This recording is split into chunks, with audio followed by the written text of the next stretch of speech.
好，各位參加者，你哋好。今晚大家都用晚上嘅時間一齊去關心我哋喺大埔呢個火災之後，其實都有好多人係生活大受轉變，甚至我哋嘅生活或者我哋嘅好多嘅計劃可能我哋認識當中有啲朋友，有一啲嘅親人或者一啲。我哋喺當中係可能有接觸過，係有工作啊，喺度讀書嘅朋友，或者喺附近嘅商場開鋪頭工作嘅人，都係好多嘅轉變。我哋睇到一路都有留意好多故事，好多人嘅一啲面對嘅問題，都有好多問號，好多嘅誒嚟緊，仲要去面對，要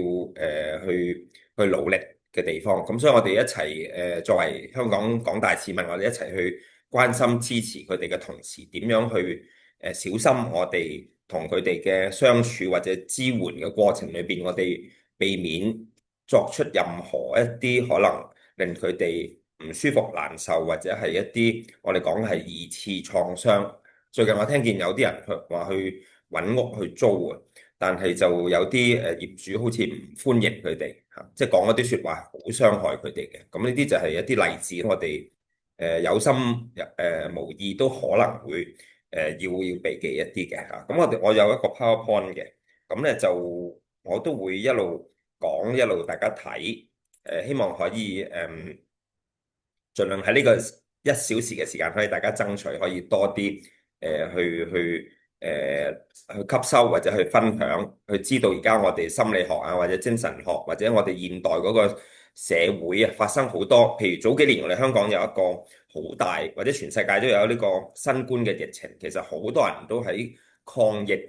有一個創傷後壓力綜合症。大家都記憶就係好多人係入醫院，好多人係救唔返，有啲見唔到親人最後一面，好多人係工作大受影響嚇，冇咗好多嘅失去咗好多嘅嘢嚇。咁呢個就係一啲當時係報道啊、新聞啊，大家都好關注。咁呢度咧就係一啲輯錄翻當時嘅一啲新聞報導啊。其實好多人都係瞓唔着，好緊張。而家我哋聽見都有啲人係住喺啲大廈，舊式啲或者佢哋係維修緊嘅嚇，都會緊張，會擔心啊，有時會聯想起會唔會有危機啊、危險。咁所以我哋當時啦，或者而家應用翻喺而家呢個即係呢個時刻咧，大家都小心去避免重複過度去接收太多嘅信息，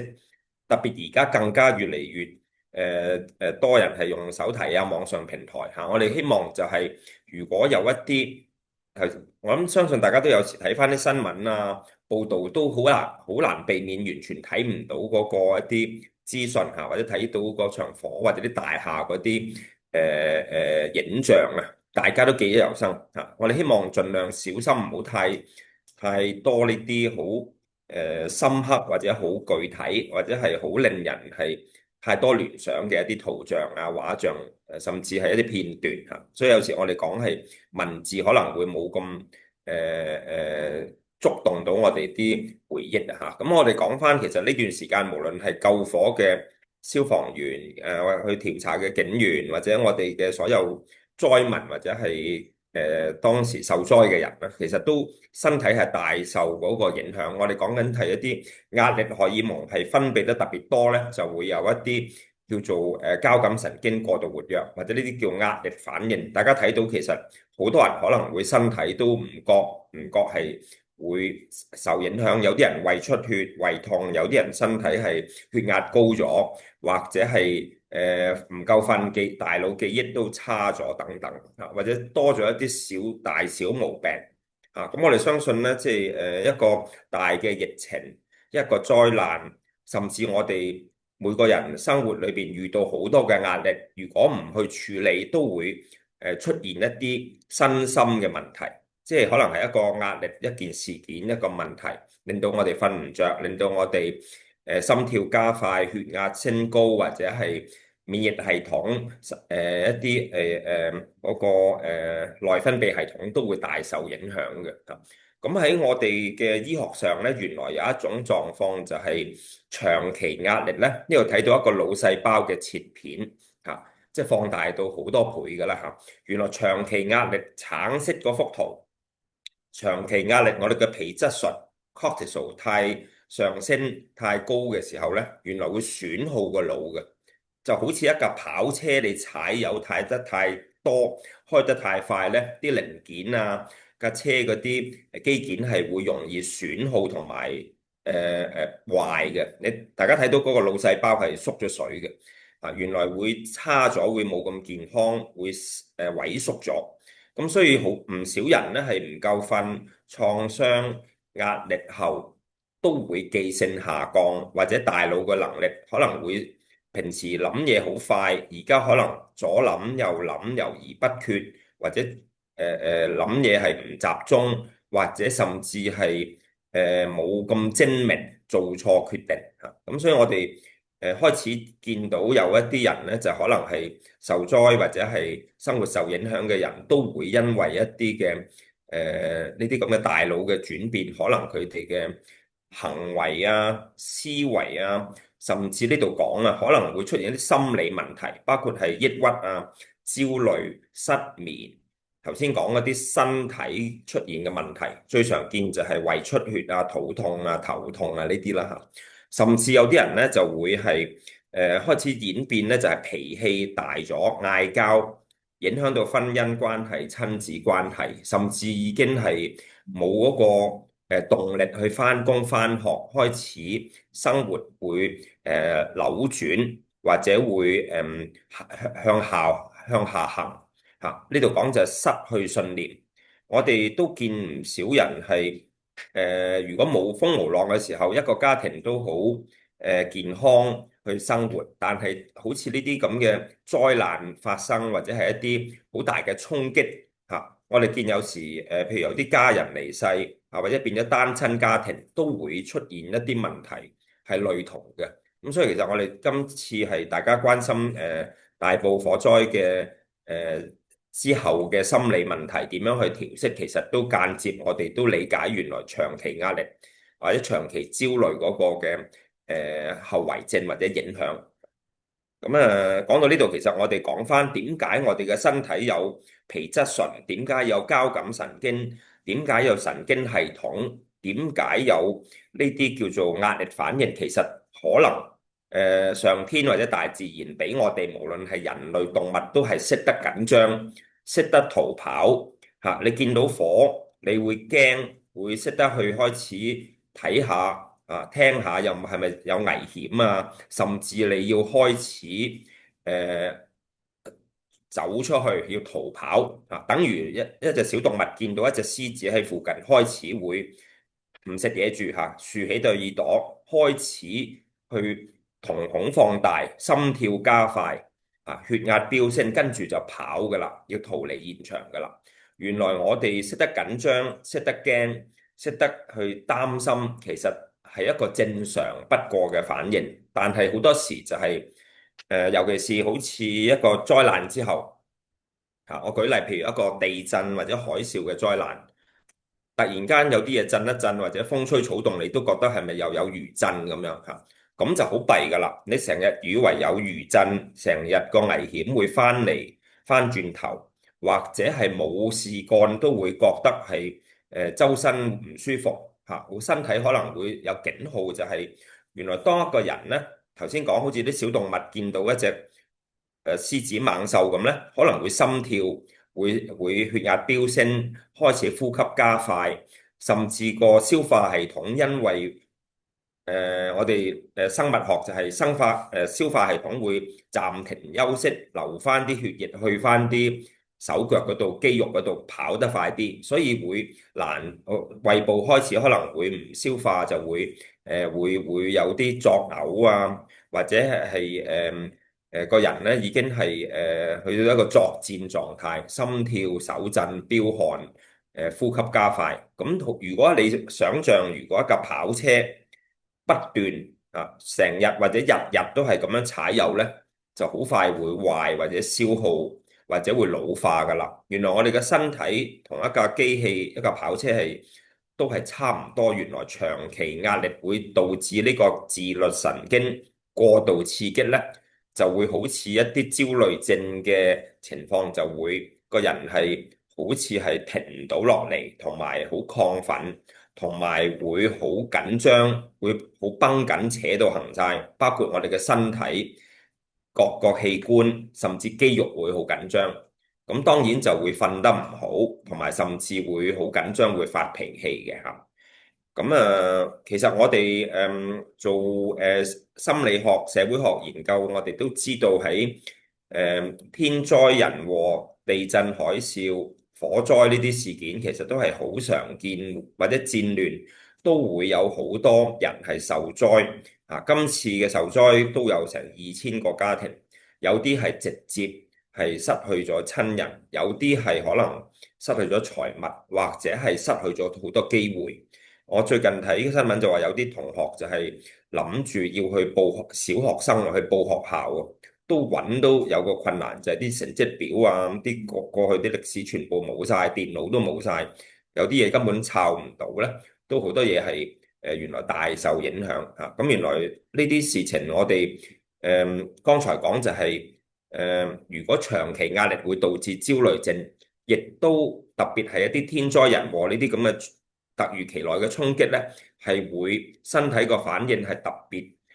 強嘅時候咧，我哋就叫做急性壓力反應。通常過咗1個月之後，我哋醫學上就會叫佢做創傷後壓力障礙症 （Post-traumatic stress disorder，PTSD）。咁其實11月至到而家都2個月啦，個幾2個月，其實開始我哋如果仲有一啲受災或者係去幫手嘅人，我唔排除可能有啲救護員啊、消防員、警察，可能佢哋都心理上都仲係有啲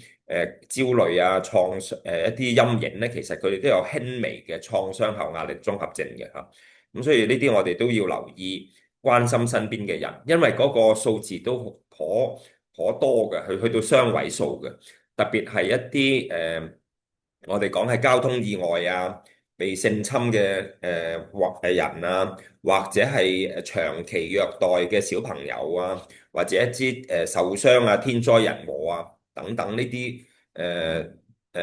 種類嘅創傷，都係會有好多研究係睇到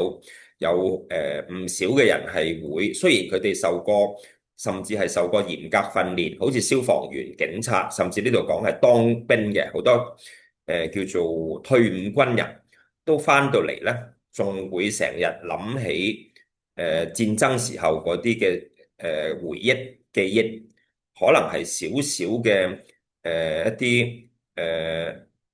事情，都令到佢哋會聯想到好似個危機又走翻嚟，咁就好難過翻正常嘅生活嘅。咁點解會有 PTSD 咧？我哋嘅了解咧嚇，就係頭先我哋都講，好似一個焦慮症、抑鬱症都係類同咧，就係長期壓力，呢個神經系統被活化，即係嗰個跑車嗰個系統，你不斷去踩油，腎上腺素增加，同埋嗰啲壓力荷爾蒙增加，就會令到個腦部同埋身體，包括血壓啊、血管啊、心臟啊、內分泌系統都會進入一個作戰狀態，但係長期就會有一個損耗喺度嚇。咁我哋嘅症狀咧，其實呢幅圖都可以概括嘅，即係瞓唔到、唔集中、會亂諗嘢，同埋你唔想去諗咧，都會有啲陰影啊、記憶會閃出嚟、會跳出嚟啊，同埋好多思想就好負面、好內疚。一陣我哋會提到有好多人可能會好內疚，特別今次火災有好多人覺得我冇辦法救翻一個鄰居，甚至冇辦法救翻我個外籍傭工或者我屋企人啊，或者一個消防員覺得我因為某啲原因我係冇辦法可以救晒所有人啊，咁好多時就會有多內疚啊、自責，咁啊呢啲咁嘅情緒反應爆發出嚟咧，其實好影響一個人嘅正常生活。咁我哋所以 PTSD 咧，其實嗰個診斷都唔難嘅。其實每一次嘅事件，包括地震、交通意外，甚至上次嘅新冠肺炎都好啦，我哋都見有啲人係仲係嚴重嗰啲咧，可能好驚入翻醫院，好驚要佢戴翻口罩，好驚要佢去隔離，好驚要佢去打針抽血咁樣嚇。咁咧就剛才講就係點解咁傷害性呢？原來只要有少少聯想，當然我哋好多時話睇翻一啲片段，甚至睇翻一個新聞報導，係一個紀錄片講翻當時嘅場面啊。其實唔使今次火災咁近期嘅，就算而家有時新聞報導、紀錄片講翻幾年前嘅新冠，大家戴晒口罩嚇，大家嗰啲場面嚇，見到有啲屍體或者排晒隊去抽血、去化驗檢驗嘅時候，大家都記憶好似出翻嚟，好似好近，好似係剛剛發生咁樣。咁所以其實呢段時間我哋要去接觸、去幫助一啲大埔嘅受災嘅人呢，我哋都要好小心。究竟我哋要問候佢哋幾多，或者要去同佢哋問翻佢當時嘅一啲嘅回憶，係咪必要嘅呢？係咪值得冒咁嘅險去令佢嗰個創傷再走翻出嚟？咁我哋就算受過嚴格訓練嘅心理學家、社工都好，我哋都成日提醒我哋自己要謹慎嘅。但係當我哋要去接觸一啲受助者，有時都無可避免會去問翻啲相關嘅問題，呢個亦都係事實，冇得避免。咁所以我哋都係要好謹慎，或者要 warm up，或者係盡量用一啲唔好太強嘅語氣啊，或者係一啲太過深入嘅題目，可能喺表面同佢哋講下啲平時嘅生活，或者係講一啲旁邊啲嘅問題啊，即係唔好一開始就講到當日嘅事啊，可能問候翻佢近來嘅感受啊，咁樣就會容易啲嚇。咁所以我哋講緊就係會勾起佢哋傷痛嘅回憶。咁唔係淨係一啲婦孺啊，或者係災民嘅。就算我哋如果去關心一個當日係有出隊嘅消防員啊、警務人員，我哋都可能要小心，唔知佢哋原來收埋咗啲感受啊，壓抑住自己嘅情緒。我哋以為同佢哋係好 friend，同佢哋去傾心事，咁都要好謹慎，避免佢哋係再一次去受傷害。咁因為咧，原來長期一啲壓抑咗嘅人士，有時我哋唔覺嘅。呢度講咧，有啲人係壓抑到麻木咗，甚至好似抽離咗，好似佢失咗憶添嘅，好似你同佢講嘢嘅時候，佢冇乜反應。咁呢啲先至係嚴重啊！咁所以如果我哋去問佢哋嘅時候，佢哋嘅反應好奇怪喎，好似漠不關心，或者好似失咗憶咁咧。其實呢啲都係一啲嚴重嘅症狀嚟嘅。咁啊，我哋講咧，其實有好多後遺症要留意嘅。頭先講有 PTSD 創傷後嗰啲反應，但係呢度講原來仲有一啲人咧會去麻醉自己，因為太辛苦、太痛苦，日日都發夢，日日都諗翻起，自己唔諗翻起都跳出嚟啲回憶，甚至身邊嘅人唔覺意或者係佢接觸到一啲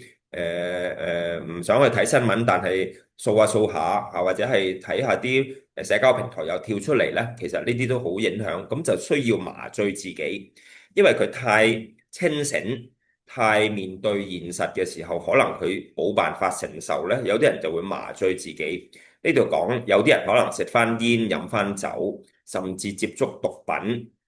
或者自己亂食啲安眠藥去麻醉自己，去幫自己去放鬆減壓，同埋去令自己唔好咁清醒。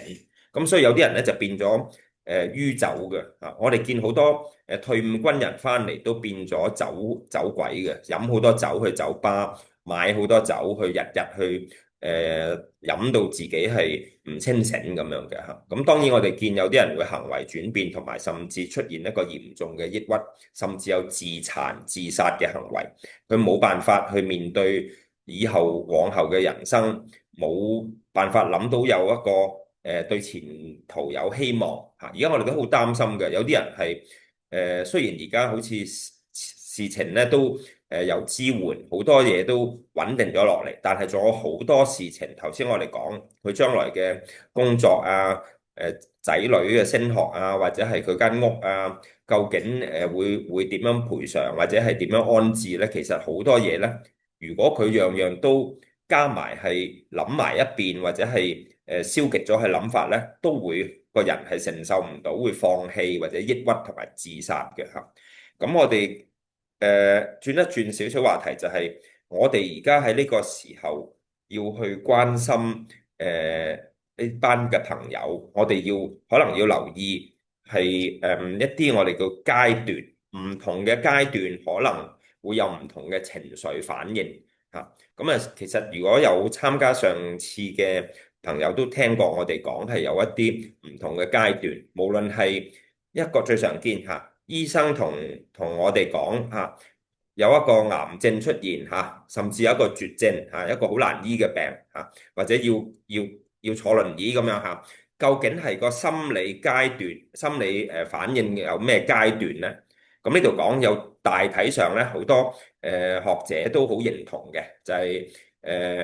五個主要嘅階段。呢度講就係否認 （denial）、憤怒 （anger），第三就係 bargaining 討價還價，第四就係沮喪或者抑鬱就係 depression，同埋最後嗰個階段就係接受得到 acceptance。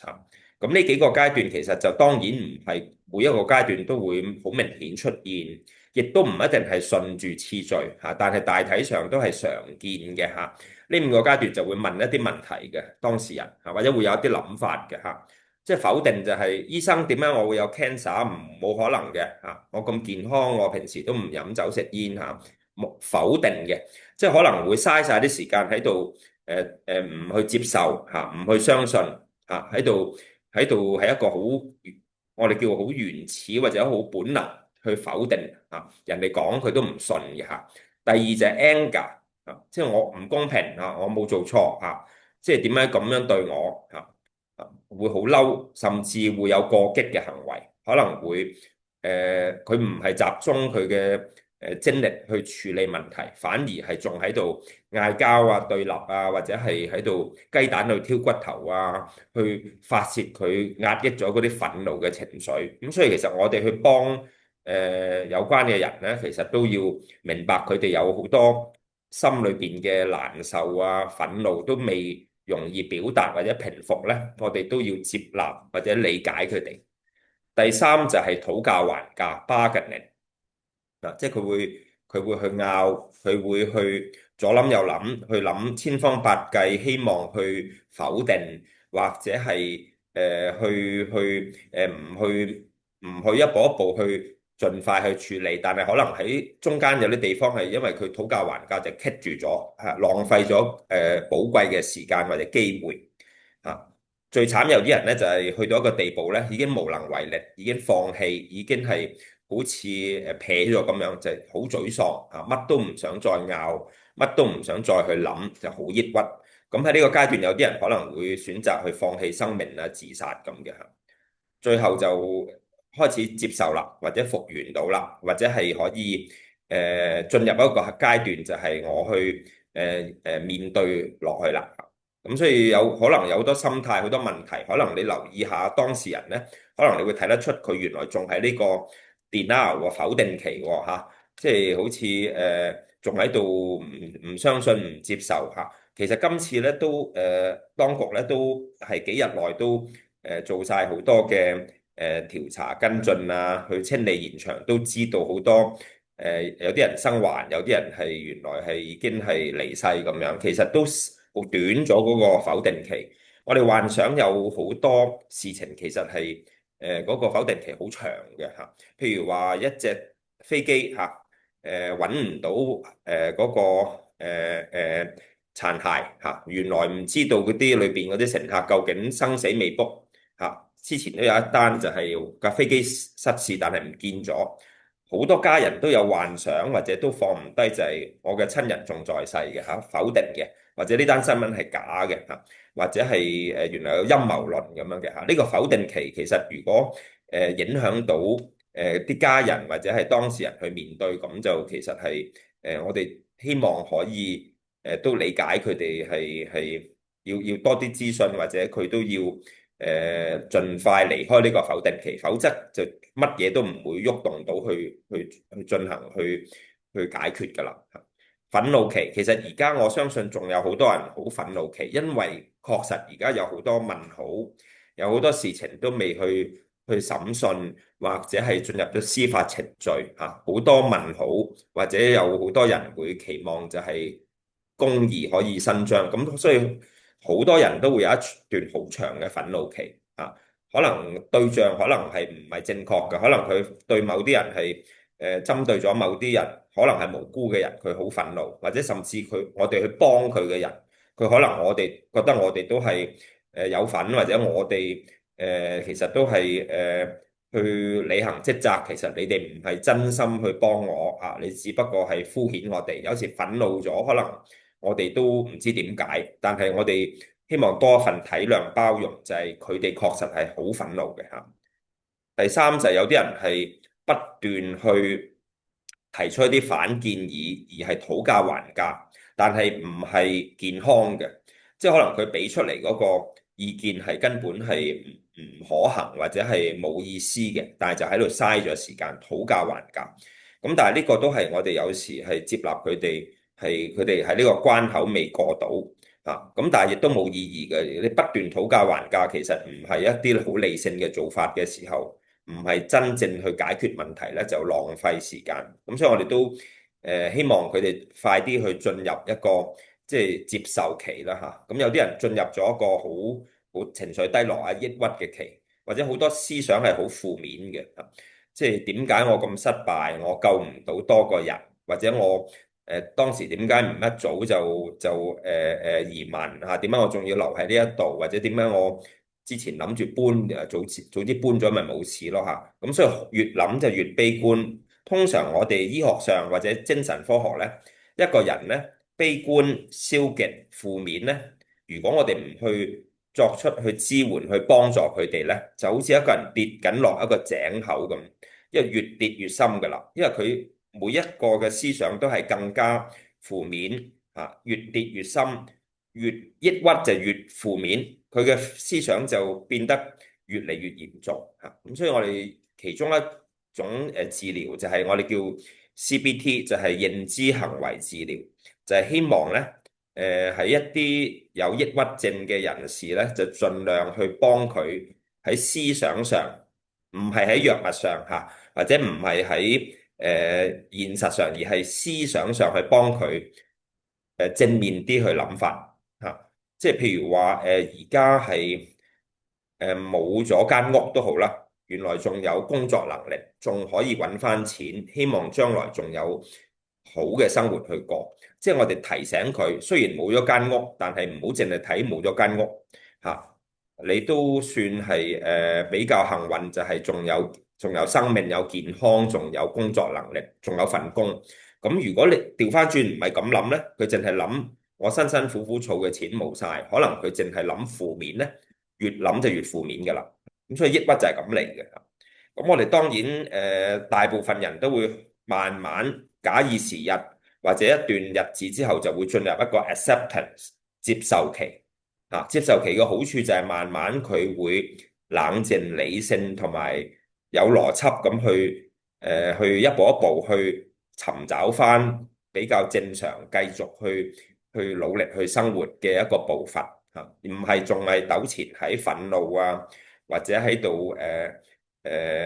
巴緊啊嗰個嘅階段嚇。咁我講到呢度咧，其實我哋好多時見到有啲受災人士真係失去咗家人，失去咗佢嘅畢生嘅積蓄，究竟係點樣可以接受到咧？其實就好困難嘅嚇，尤其是我哋冇受災嘅人，就算我哋係受過嚴格訓練嘅社工、心理學家、精神科醫生都好啊，其實我哋本身係冇經歷過同樣嘅經驗嘅嚇，咁所以其實我哋講咧就係如果有啲事情，譬如話係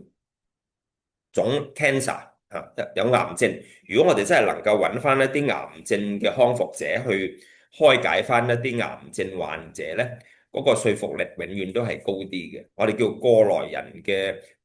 嘅朋輩輔導嚇。譬如有啲人真係佢賭錢賭到身敗名裂，但係而家戒咗賭嚇，佢變翻一個健康嘅人，佢去幫助一啲而家面對病態賭博嘅人士咧，就會事半功倍，同埋嗰個叫做說服力就強好多嘅。咁呢個當然如果有咁嘅機會，我哋就鼓勵係一啲過來人出嚟幫手啦嚇。咁但係其實大部分嘅災難都唔係話有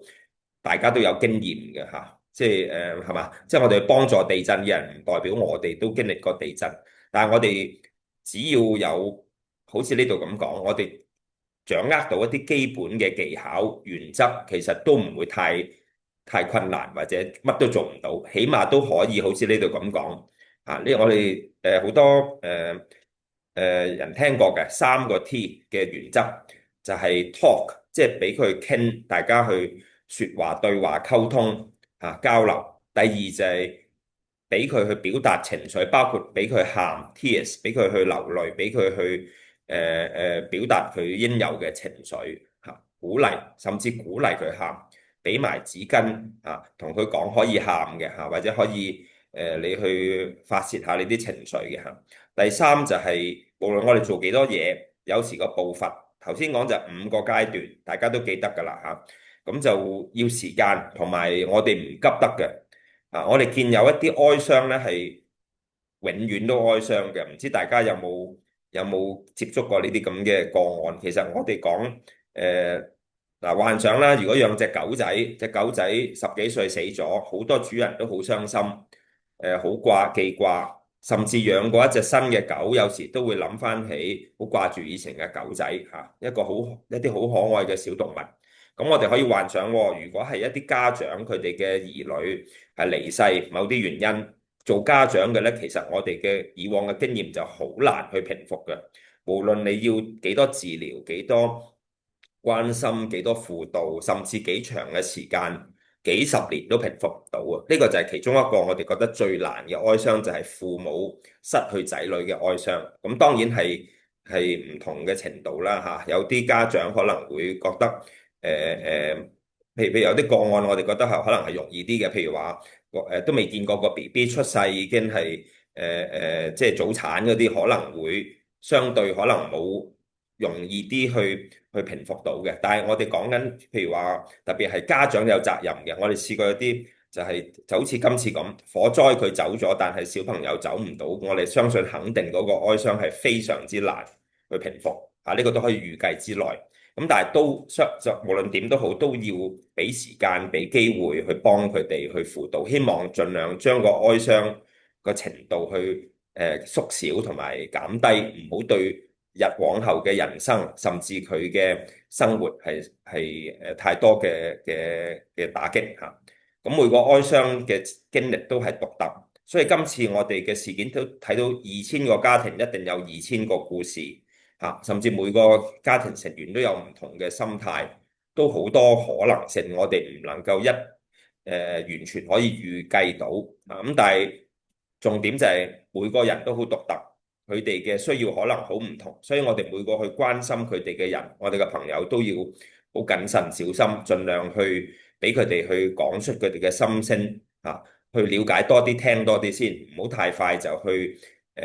俾一太多嘅意見，甚至要去勉強佢哋去跨過一啲關口。頭先講就係佢啲關口咧，跨唔過咧，你要去推佢，去逼佢咧，其實就更加痛苦嘅咁咧就好多時我哋講緊就係要流露表達情緒，唔係淨係喊啊。雖然頭先講就係俾佢喊係嗰個我哋嗰個 T 就咁解，但係其實係俾佢去表達，甚至寫日記。俾佢去畫畫，俾佢去講出嚟俾佢去饒恕復和，或者俾佢參加一啲嘅活動，一啲嘅聚會，可能都係令到佢雖然係好痛苦去面對，但係可能喊咗出嚟就會好啲咁同埋講就係時間咁另外一樣我好想今日講嘅咧就係叫 survivor guilt，就係幸存者嘅內疚。有啲人都聽過呢個一個心理學嘅名詞，就係咩意思呢？即係一件事件或者係一個災難啊，有啲人係救得翻生存落嚟，但係可能你身邊嘅好朋友、你嘅家人，甚至三唔識七嘅人一齊去逃難啊，自己就走得到，但係同伴就走唔到，或者好常見就係打仗啲軍人，一隊士兵，一隊軍人。有啲同伴就係戰死，有啲就可以翻到國家去慶祝嚇。但係嗰種心態呢，冇辦法真係釋懷，就係因為佢好難去放得低去慶祝，原因就係佢嘅同伴、佢嘅隊友或者佢嘅鄰居。今次我哋見到就係有啲鄰居，甚至係一啲消防員，佢哋都講翻佢哋嘅心聲，都好想喊。就係原先如果可能做好。有啲嘢唔同做法啊，甚至我哋都聽見有好多好大家覺得唔係好公道嘅事後嘅意見啊，即係批評翻當時點解唔敢咁講，唔去直升機去出動，唔去掟水彈呢啲咁嘅，當時都有人提出嚟，就大家覺得係好傷害性，就係事後去講去批評嗰個。生存落嚟，或者佢有一個心態就係我冇辦法救得晒所有人嗰個嘅心理呢，就好巨大嘅，同埋人命始終係大部分人都會看重嘅一個嘅概念嚇，即係救得一個得一個嘅時候呢，原來生存落嚟嗰個可能往後嘅日子可能非常之痛苦嘅嚇。呢度講就係可能係一啲。你應該去救佢嚇，或者係有機會救到嘅嚇，或者你會放大咗嗰個嘅你嘅當時你冇去救佢嗰個機會，可能其實你根本可能邊個去幫都幫唔到，但係有時就係將嗰個責任放大得好大。咁啊，其實好多過去嘅經驗嚇，呢度講就係有一啲，譬如話當時喺外國有一隻船係翻船啊嚇。咁就好多人死咗，但係亦都好多人生存嘅。但係生存嗰啲好多都有心理問題，就係之後冇辦法正常生活，就係因為每日都有內疚，每日都可能有 PTSD，每日都有嗰個幻象就嗰個景象走翻出嚟。啊，甚至有啲人會覺得每晚夜闌人靜會聽到啲當時啲求救聲啊，或者當時嗰啲場面會走晒出嚟。咁你可以想象呢啲生存落嚟嘅人。唔單止 PTSD，仲好強烈嘅內疚自責。咁我哋盡量要知道，原來呢啲咁嘅心理呢，原來係都係咁傷害性嘅嚇。特別係我哋講緊係走咗出嚟嘅家人啦，有啲鄰居啦嚇，或者係甚至我哋冇喺現場，可能我哋係一啲喺呢件事上可能有一啲認識嘅人，可能當時可能你坐車經過，見到有少少火咁樣嚇，你而家可能會內疚㗎，點解我唔即刻打電話俾我個親戚叫佢走嚇？咁可能其實當時都唔知走唔走到嚇，其實你打唔打呢個電話可能都分別不大，但係就會不斷喺度重複去思考自己呢個可能有啲不足，同埋即係對號入座啊嚇，即係可能你會好強嘅呢個咁嘅心理就會跳咗出嚟嚇。咁講到呢度咧，其實我希望咧就講翻一啲係好需要咧，而家我哋嘅市民大眾嚇，或者我哋關心事件嘅人，或者我哋平時都有好大壓力嘅人，都需要留意翻，就係要放鬆翻，一定要有朋友，有一啲輕鬆嘅娛樂興趣，甚至有一啲適當嘅運動量嚇，同埋要小心注意我哋嘅飲食啊、營養啊，同埋睡眠質素，同埋最尾嗰樣咧就好緊要，就係千祈唔好用一啲唔健康嘅方法，甚至壞習慣、不良嗜好去麻醉或者係去減壓嚇。咁我哋希望咧就所有人都應該係雖然喺逆境裏邊嚇，喺個災難之後，大家都好多創傷、好多嘅問題要去解決，但係都盡量去勇敢去出翻嚟嚇，希望去接觸翻個社會。願意俾人去幫手，或者你都自己去出嚟做義工。希望大家當時我哋都睇到個社會係好緊密，大家都好支持同埋好關心呢種咁嘅士氣啊，呢個嘅氣氛同埋當呢種咁嘅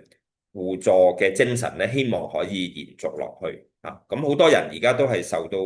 失眠嘅困擾，我相信而家住緊喺一啲酒店啊，或者係宿舍啊，或者係一啲臨時住所嘅人咧，都係睡眠唔好。咁我哋好希望佢哋都留意，就係盡量去小心保持有足夠嘅睡眠嚇，同埋了解原來太多嘅情緒、太多嘅憂愁，甚至太遠嘅未來，究竟5年後、10年後啊，到時新嘅屋會點呢？嚇，到時嘅經濟點呢？其實好多嘢呢都唔係今日唔去瞓覺就可以諗到解決到。希望盡量夜晚瞓覺就要好好咁去保護呢個睡眠嗰個質素嚇。咁就咁另外點解會咁多人會上癮會飲酒？無論係退伍軍人或者甚至有啲係受災嘅人，甚至我哋講去幫手嘅人啊，一啲社工啊，一啲市民啊，甚至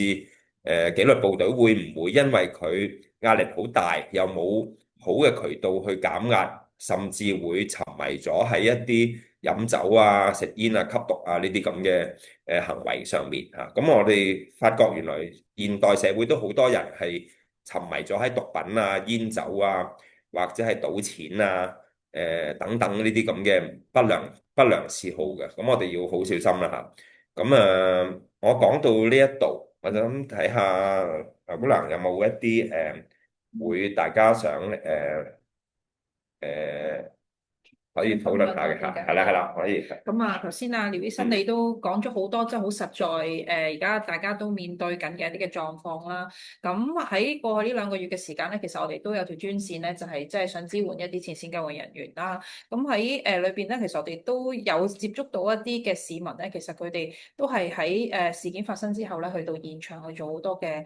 幫手啊、救災嘅工作啦。咁喺事後呢1-2個月裏邊咧，佢哋都好似你咁講，佢都有一啲歷歷在目嘅畫面呈現喺佢腦袋裏邊，甚至乎有陣時咧都會係經過大埔嘅時候，可能搭開火車啊，經過大埔咧，都會覺得有啲個心係好唔舒服嘅。咁甚至乎有啲咧，可能打嚟直都話啊，其實我係住大埔嘅。咁有陣時咧都經過你即係大埔望到嗰幾棟大廈嘅時候咧，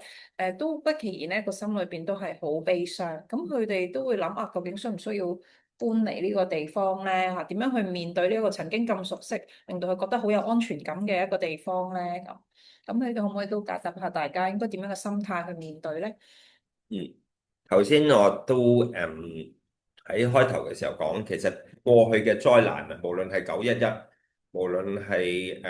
汶川地震啊，新冠疫情都好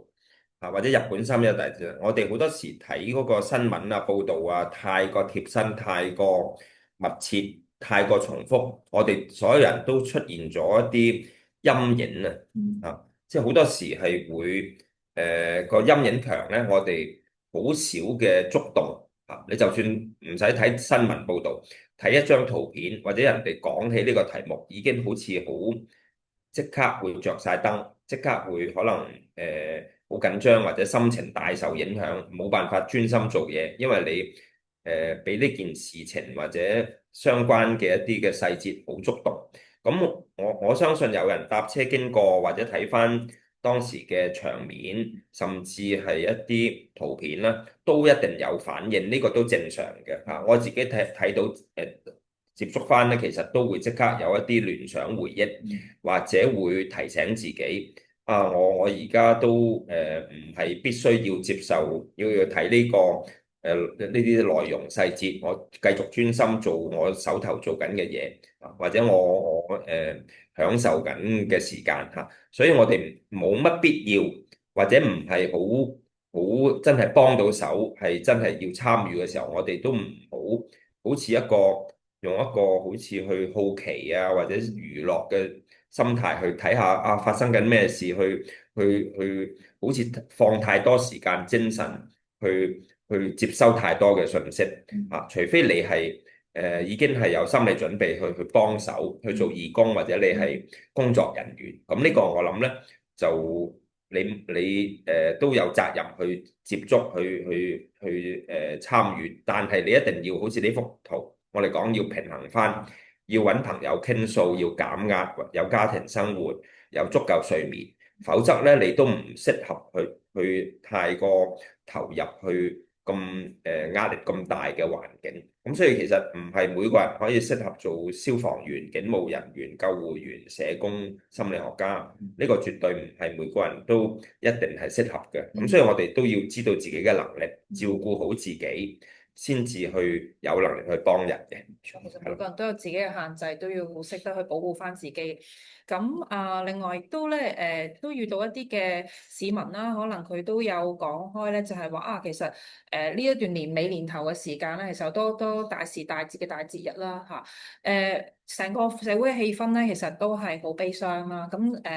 即係覺得咧，好似自己喺一個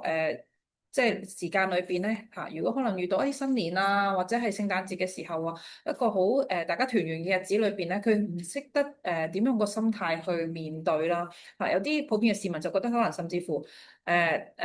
有一班市民其實係喺一個咁悲傷低潮嘅時間，自己唔應該去慶祝或者好開心咁樣去生活嘅。咁可唔可以俾一啲建議我哋咧嚇？我相信每個人嗰個心裏邊嘅創傷同埋心理嗰個需要係都唔同嘅嚇。就算喺呢啲2000個家庭裏邊，有啲甚至間屋都而家係冇受影響，只不過入唔翻去。有啲可能已經係冇間屋，冇埋親人啊，或者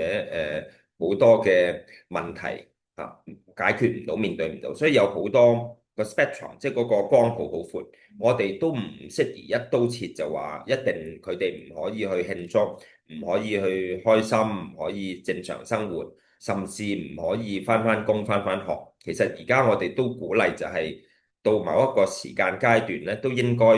去恢復返正常嘅生活，甚至係受災嘅災民都要恢復返正常嘅生活，因為我哋都唔鼓勵佢停留喺一個災難期嗰啲嘅生活模式。我哋都希望各方面啊，無論佢去揾食啊，去住屋啊，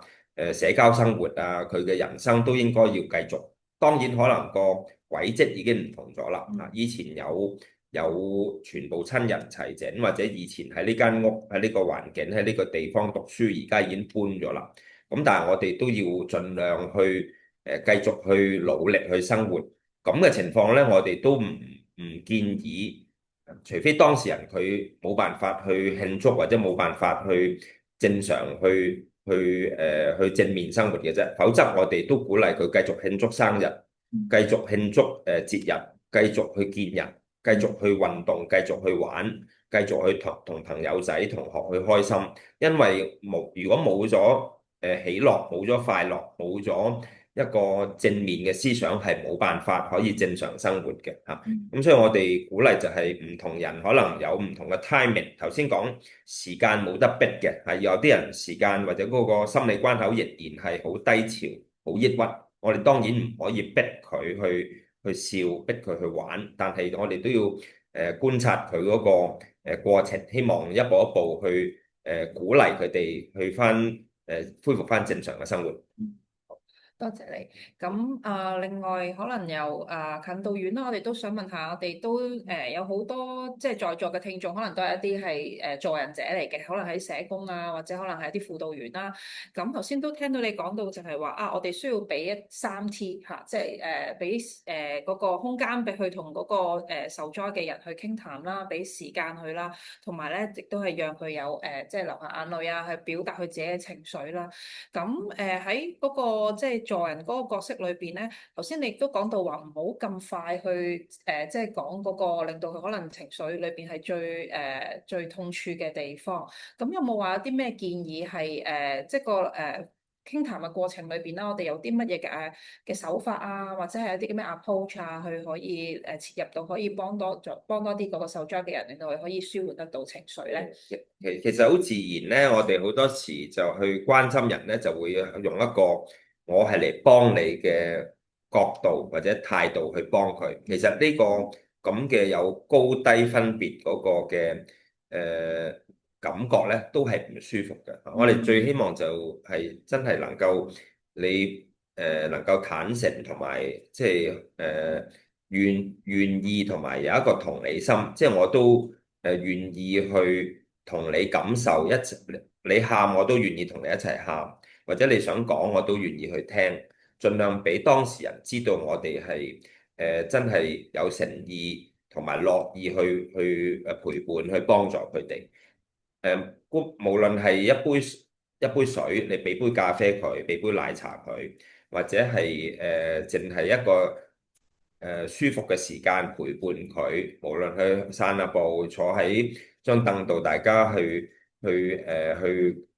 表露下情緒都好啦，分享下情緒都好，已經好足夠噶啦。我哋盡量都唔鼓勵咧，特別係唔係受過嚴格訓練嘅人咧，就去俾太多意見。因為我哋嘅意見唔一定好有用，甚至係有傷害性，所以我哋都建議就係聽多啲，了解多啲，同埋我哋去俾佢，好似頭先講，俾佢喊，俾佢講，調翻轉唔係我哋去講好多嘢嚇，咁但係我哋可以講一啲唔會錯嘅鼓勵説話嘅嚇，即係譬如話我哋好願意去聽嚇，我哋都好想去陪伴你，咁呢啲説話應該就唔會錯嘅嚇，咁但係係咪真係能夠我哋講嘅説話係造就到佢，即係令到佢係感覺舒服同埋佢有益處呢？其實就唔容易嘅，係尤其是我哋初初去認識佢，或者我哋唔係好了解佢而家嘅問題